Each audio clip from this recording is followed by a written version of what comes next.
Kwisha nyinyi. Watu wa Chelsea. Nakumbuka mdomo yake kwangi mzuri. Watu wa Chelsea. Watu wa Chelsea. Hakuna, sisi hatuogopi. Hatutishwi. Okay, sawa. Na hesabu. Chelsea. Chelsea. Hatuogopi.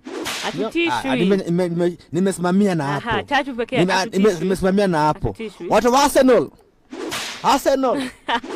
Wacha ni kama wewe ni Manchester United. Wacha nibakie na hapo. Wacha nibaki. Sitaki niende sana. Wewe baki, tutarudi hapa tuseme venye imefanyika. Okay, tutarudi. Tutarudi tu hapa. Lakini venye kunaendelea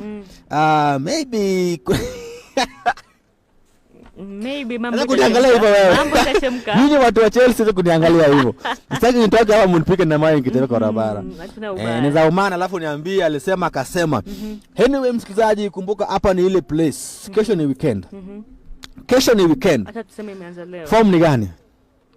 Form ni ujue breakfast kama unaweza kula heavy ama sana watu breakfast unakulanga nini? Unajua tuko Eldoret. Lazima we are in Eldoret. Na kama kawaida Eldoret Fridays ni siku ya off. Watu akili haiko penye inakuanga. Eldoret Fridays off. Hasa kumaanisha watu kama ni wako off, maybe serious wa kule breakfast, wajibambe. Penye naishi.